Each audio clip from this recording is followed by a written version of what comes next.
Have you checked the children? Use your little match sometimes. Hi, I'm Chucky. Wanna play? Sometimes that is better. You're gonna need a bigger boat. What's up, everyone? Welcome to the horror show. I'm Cecil, Laird. Robert Duell. Jaime Fuego here. And happy New Year's to everyone. This and our best of episode are going to be our sort of celebration of the New Year's as we cover last year. Thank God it's over. 2020 that everyone wants to forget. This, guys, is our worst of 2020. And as the horror show, of course, we do the top 6 worst and top 6 best because there's 3 of us and, of course, 6. We're so clever. We're not, but nonetheless. We have our moments, god damn it. It works out. So, guys, we are here to talk about our 6 worst movies of 2020. Or just most disappointing. Or most disappointing. Yeah, they're kind of interchangeable a little bit with these, but mostly I'm sticking with the worst. If you didn't have enough worst, you can move to disappointing if you need to. I have both. But nonetheless, we're going to dive into this, and we're going to start with number 6. And I'm going to go ahead and go first, if that's okay with you guys. Yeah, you're the founder of the feast, sir. The 6th one I am going to discuss today is going to be The Turning. This was very early in the year, and this was the studio-funded version of The Turning of the Screw. This was like 5 months ahead of Haunting of Bly Manor, which was another version of The Turning of the Screw. But this was the movie version that had basically the 2 creepy kids as a caretaker arrive to start watching over them, and things start to go weird or awry. And this movie was just boring. It was personality-less. And the kids were over the top and thus not enjoyable. And our main character was stupid decision making and thus not fun to watch as the movie went along. I was not a fan of The Turning. Anyone else have any thoughts? We may not chime in on all of each other's thoughts, but if we have thoughts on any of them, we certainly can. Any thoughts on that, or you want to move on? No, I did not watch that one. That's the one with the Stranger Things kid, right? Yeah, Yes. Finn Yeah, okay. Wolfhard, and Yes, I boy, did not watch am that one I after your getting review. sick of Finn Wolfhard. It's funny because, like, some of those other Stranger Things kids, one of which is in my favorite film of the year, man, Finn is just, he's everywhere with the Ghostbusters upcoming sequel and with this one.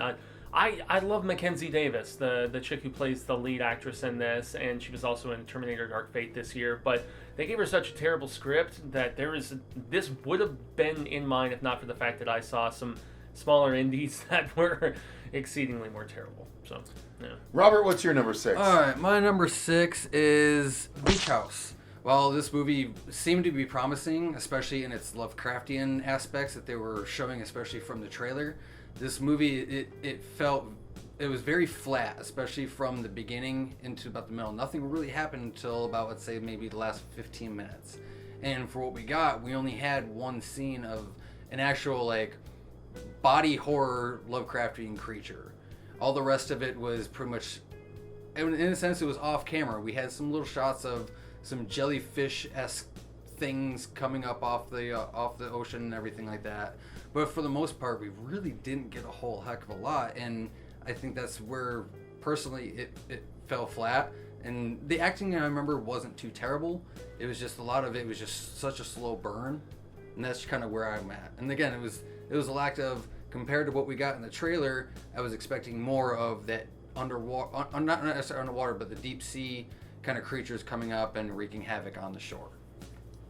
Exactly, yeah. Yeah, man, it's all about that money, and this is one that I actually saw even before the rest of the crew did at the Chattanooga Film Festival. It's a virtual film festival in April, one of the ones that I put us in for, and I think you were busy with appointments and stuff, and so I ended up sitting for a few days and watching just a crap ton of movies, including like Cocody Cocodon and a bunch of others, but this was one, I think it even had unfinished effects when I watched it, but I still enjoyed a couple scenes where, and this is where art is subjective, you know, in the fact that it's very base, the initial getting drunk with the father's friends and stuff, and some of the friction between this girl and her boyfriend at this beach house. That was lame. It took its damn time, just like a lot of horror this year that I saw. But there were a couple nice bits, of grossness towards the end for what we got. Yeah, the practical effects were nice on that. There's not an abundance. There wasn't, and I think that's where it was most disappointing, especially for me. An expectation, perhaps. That, but also in how it was marketed and presented. It seemed like it was supposed to be a lot more of the creatures than what we got.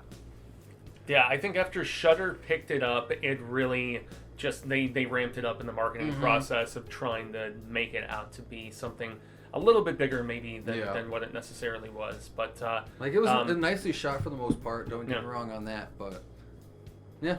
Well, Cecil? I mean, I have one. Go we're ahead. gonna say. No, say something about this I one, don't think we each need to chime in on every chime single in one of necessarily. these. So go ahead. Yeah. My number 6 is one that was in fact released theatrically, was well received by some critics, but others did not necessarily enjoy it. And we were talking about doing a most disappointing list as opposed to a worst list, and so just thinking about that and my expectations about this film, Peninsula, the sequel to Train to Busan, was a film that I was insanely disappointed by and felt in every aspect so different than its predecessors, including even the prequel animated version. Soul Station, the anime that we did.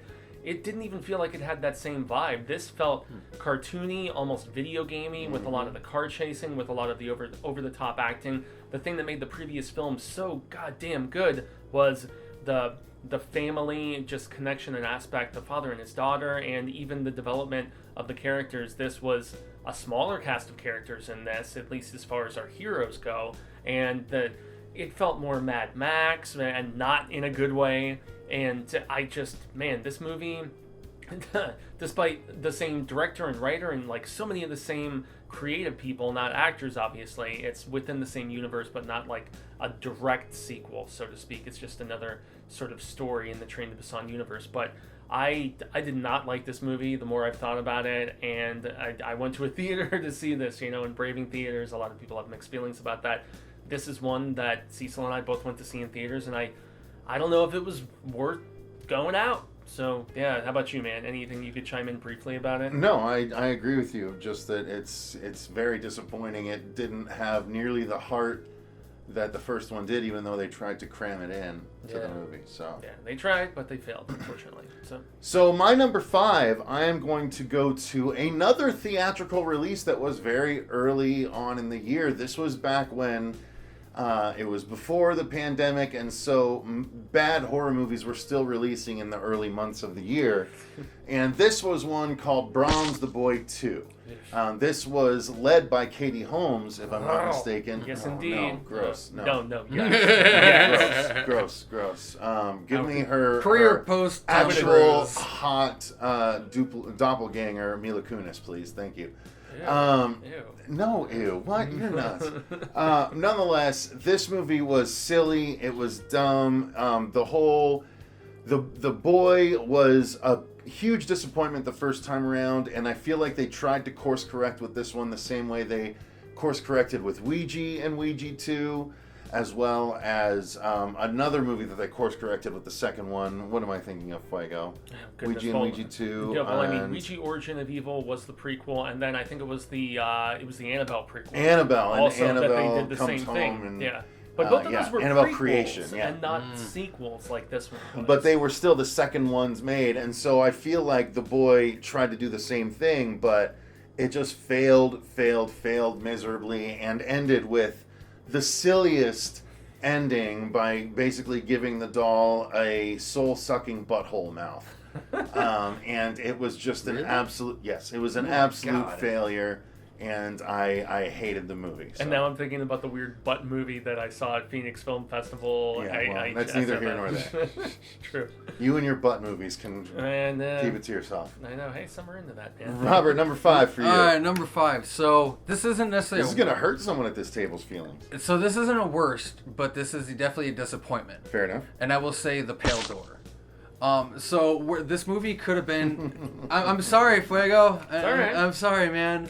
Hey, we get to talk Scare Package at some point, and that's the same director, or at least the same primary director. Mm-hmm. So basically, it's about a train robbery gone bad, and they come across this coven of witches in this small town. Simple, nice little western and everything. The premise was good, but the final execution, I'm still trying to figure out where like it was lacking. Because at the same time, like it had like a From Dusk Till Dawn kind of feel, like massively in yeah, especially with like the beginning and then to the ending of what we got. But From Dusk Till Dawn, it fit better than what they were able to do, I felt, with The Pale Door. Now, again, we've said it before, everyone's opinion is different. Just because I didn't like it, Fuego liked it. Fuego enjoyed it. I really liked it. He really enjoyed this movie, and don't get me wrong, like the practical effects in this movie were pretty solid for a lower budget movie. Like I'll give it that, and like for the costume design stuff, but I don't know. It's just it lost its charm at some point along the way. I get it. I actually can understand why you feel this way. I felt a little bit of the same way when I watched it. I don't even know if I actually sat in on the review with you guys because I was. We didn't even review it. We Okay. didn't end up. No. So yeah, Because opinions were so divided. I was the one who was like over the moon for it, despite its slow start, and then mixed opinions from you guys. It was just basically kind of a poor man's From Dusk Till Dawn, in my opinion, and I didn't latch on to any of the characters. And Western horror is something that I've really sort of glommed onto recently, especially with Bone Tomahawk. Yes. And The Wind. The Burrowers, my rediscovery of that. Western horror is really fun when it's done well, and this was just too schlocky for me. It was too many witch suits that were the same witch coming back over and over again. But it was just okay. So I kind of get it. Not to belabor the point. So Fuego, what's your number 5? Yeah, that's a tough one because I really enjoyed this, and it might have made best 6, but I mean narrowing it down to 6 might have. It's goddamn no, but that's the thing because there are so many others that this year that I was belabored. We'll talk about it when we get to our 6 favorites. But so my number 5 is this is where it's tough, but I'm gonna go with another film that was supposed to be released in theaters, and I think it was in like post-August when New Mutants and Tenet and some of that stuff started to come out. But this is David Coep's film You Should Have Left. It stars Amanda Siegfried and Seyfried, whatever. Most notably Kevin Bacon, and this is one about a guy who is significantly older than his wife, who is a famous actress. He's worried about some infidelity. They move to London, and she's in between different projects and stuff. Kevin Bacon, I must say, the best thing about this film is the fact that he has this great relationship with his daughter after some of the infidelities are really brought to light and whatever, relational romantic strife. But this film is not scary, and despite David Cope is one of those dudes who has done scripts for like Jurassic Park and like Spider-Man and stuff, but he's also done a lot of other very poor stuff too, and he directs this one, and it is utterly boring. It is the epitome of, I believe it was a PG-13, a house with dimensions like shifting depending and a cyclical history within the house that is not properly explained. Bacon, except for the stuff with the little girl, is totally going through the motions, and just about everything, Seyfried, whatever, Amanda basically is not in it enough to even warrant as much. Yeah, no, she didn't, just like she couldn't make Fetch work, man, she did not make this one work for me either. And as far as bigger budget horror, that based on the cast involved, and most notably the team behind the camera and stuff, and with the writing, this one, I VOD'd it. I think I paid premium VOD, like same with Antebellum. I think I paid like $20 to see this damn movie. It was about the same that it would have been me and Catherine going to the theater to watch it, but damn, was it dull, not scary, and a enormous disappointment, and one of the worst, like, bigger budget horror films I saw this year. So, okay, so that leads me to my number 4. I'm doing some rearrangements on the live because I know I'm making the one that's listed in my top. So, so I was gonna do a kids movie, a kids horror movie here that I was really disappointed with, but I'm going to leave it off, and in the interest of not having an honorable mention, I'm not going to even mention the title. Can I at least have one? No! Get near the end. No! Come I'm on. not mentioning mine. I have So so many. I'm not mentioning mine, so No I'm not honorable letting you mentions mention mentioned. yours. But I'm swapping it out for one called Sea Fever. Yeah, Now, this good is call. one that I was excited about after seeing the trailer. It looked like what was going to be an interesting, again, after Color Out of Space early in the year, we had some, Lovecraftian hopes, and then we started to see other low-budget movies starting to come around between Sea Fever and The Beach House and other movies along those lines that felt similar in feel, at least. And Sea Fever just ended up being a lot less what I was hoping it would be. There was a lot less effects in it than I was hoping there would be. There was a lot less actual story development, a lot less character development.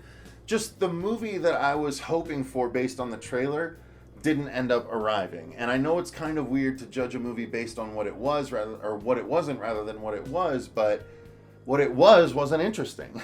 So, ultimately it just ended up being a bit of a failure, a weaker version of a few other movies that we got this year that were just done better.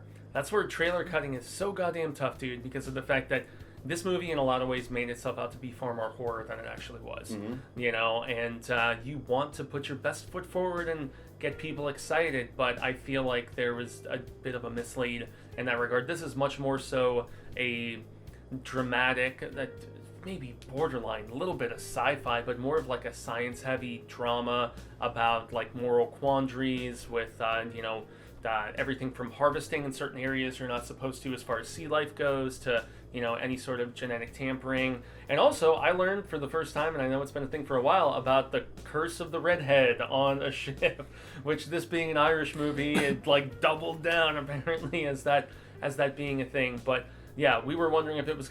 It had a lot of similar DNA in the fact that the Beach House also didn't get to anything gruesome as far as, like, said bacteria or parasite with body until, like, really near the end of the film and was still pretty subdued in that regard. So, yeah, I was definitely disappointed with Sea Fever as well. Robert. All right, number 4. Number 4 is Spree. And this is like it's a half and half. It's like not necessarily the worst, but it's still equally disappointing. This movie plays definitely very heavy on like social commentary on the whole, especially like the likes and the followers and social media crap. So basically, it follows this guy who's just basically trying to get as many subscribers as possible, but he goes on this murder spree, which is obviously the title of the movie. This was helmed by one of the kids from Stranger Things. Not helmed, but starred. Led. Yeah, starred. Led Goddamn by, Steve. I hate That's- you, Steve. Yeah. Still. And then we had David Arquette in there for a brief moment and As his everything. father. As the douchey record washed up guy. But other than that, for this, it was really hard for me to like even find any care for this character, really any of them. I didn't even like our so-called, we'll call her like their final girl, if you will, that he comes across. Oh, the comedian. Yeah. Yeah. Even her, it's just, and it came down, I felt a lot of it's just the writing and just lack of interactive chemistry between each of the actors. I don't know, I just could not get behind this movie at all. There's nothing. No. I enjoyed it, but I can understand your points, I suppose. Yeah, it's just, my biggest thing was just getting behind his actions, and it was just it pissed me off just watching this movie on just how much of a piece of shit he is, just for trying to get people to like him because he's such a fucking loser. Fair enough. I don't know. Fuego, your number 4? Yeah, so my number 4 is actually going to be the... There's a number of possibilities, but I have to most definitely go with They Live Inside Us. And this is another much smaller indie that you guys didn't see. This is one that I actually thought could have potential interest in the fact that it's about this horror dude who is he's a published author who's had his ups and his downs, and his daughter is along with him as he's basically trying to get something cranked out. He's experiencing writer's block, and one of the only interesting things that the film does is the fact that when he has a notebook basically, and it's got like a bunch of lists of, okay, I could try to write a story about a witch or about a vampire or about a zombie. He's got every trope you can think of, and so he essentially imagines himself trying to work within the constraints of each of those forms of storytelling. But this was another one of those I picked up from Redbox when it first came out. I saw some great stuff on Redbox that was of this lower budge variety. This one was one of the absolute worst, though. The scenes where he's imagining stuff, it's got kind of that grindhousey sort of vibe that was bordering on saving this from not being in the worst. But yeah, I mean, the connectivity with him and his daughter did not really seem there. And nothing interesting really transpires as far as any development as this guy is trying to work through his writer's block and stuff. And so, yeah, that is my number 4. Unfortunately, they live inside of us. So I don't think either of you guys saw this one. Nope, it's one of those small-time little things. So number 3, then again, trying to keep things moving. We're only halfway right now. Yes, so exactly. The next one I'm going to go with is one called Rogue. This is one that was a straight-to-VOD release starring Megan Fox and a escaped lion, rather. And this movie was so bad. Megan Fox plays the leader of this little military faction that is sent into the Middle East to try and help with, animal trading or whatever it is. But there's a lion that is set loose and starts stalking the military group and taking them out one at a time.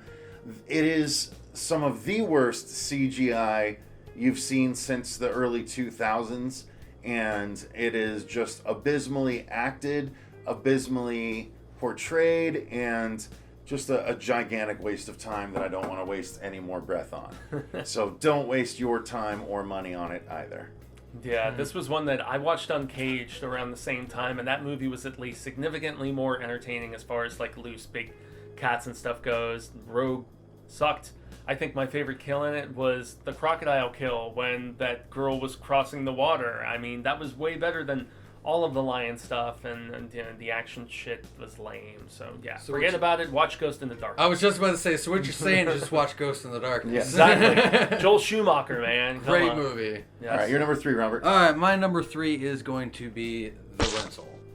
And this is definitely a worse, it's not more so on a disappointing at all.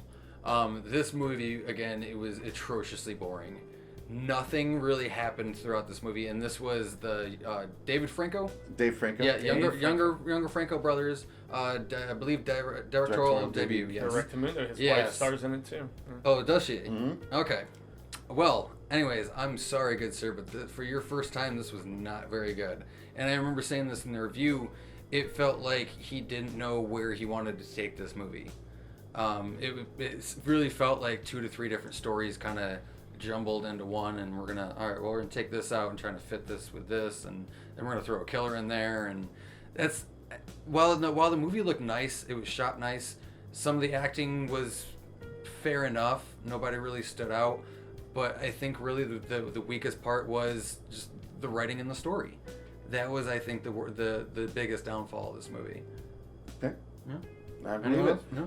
Yeah, I wasn't big into this movie either. We have a full review. In the case where we have a full review about this, we would just probably tell you guys consult that and get the full-fledged impressions. So your number 3 for you? Yeah, man, my number 3 is going to be it's tough, but I have to go with the Amityville Harvest, which and the reason I have to Chauncey told me she was almost in this movie, and I was on Show Business just trouncing this film, and she's like, "Oh, a friend of mine made that," and I was like, I'm sorry. So I felt a little bad, man. But the problem with this franchise is that there's no continuity, and there hasn't been for a couple decades at this point, because it's one of the most franchised, because it's in public domain, right? So pretty much anybody can make an Amityville horror film.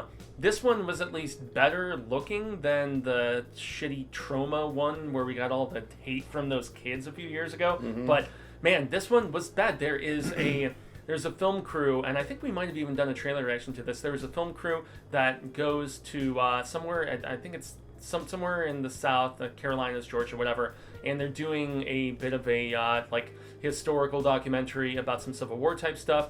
But turns out the guy who owns the place is a vampire, but then there's also ghosts, and there's also like straight up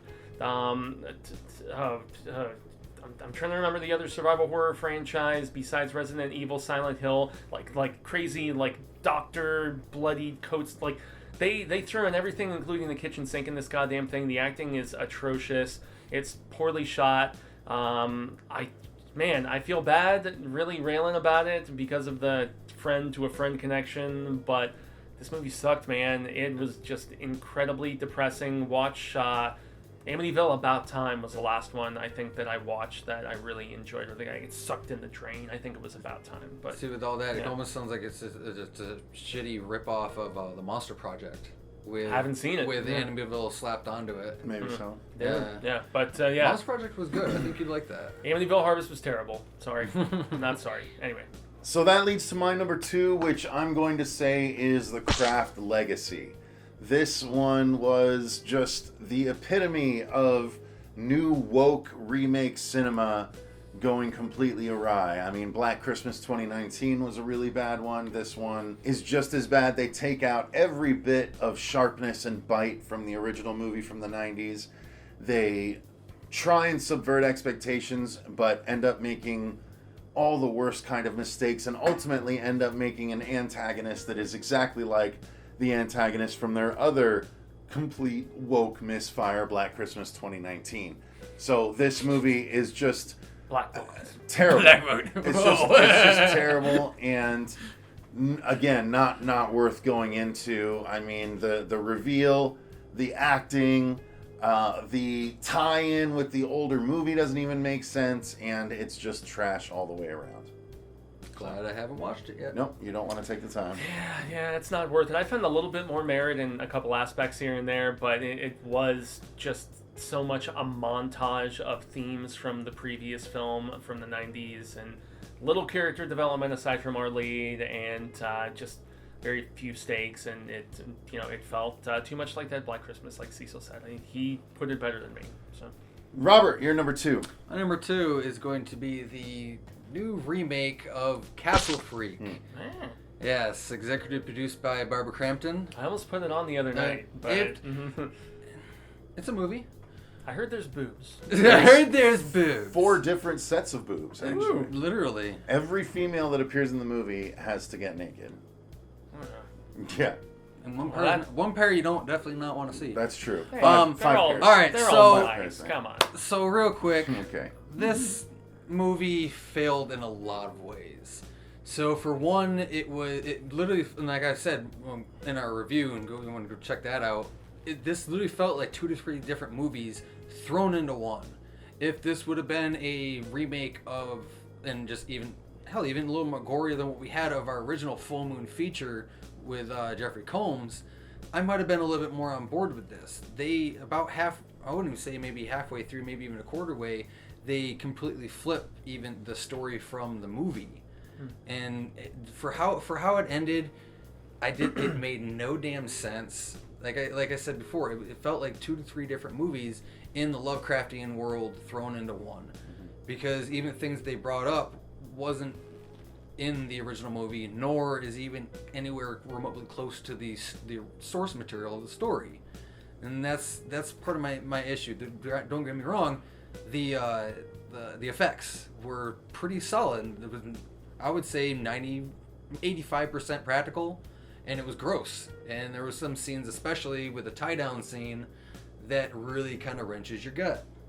Other than that, I could probably say this is a pretty good pass. If you've seen the original Full Moon, I personally wouldn't recommend watching this one. It's just going to taint it. Yeah, it's pretty rough. I don't want to take too much time, so it's really pretty rough. Like I would say, give it a watch just for the hell of it, just to watch it.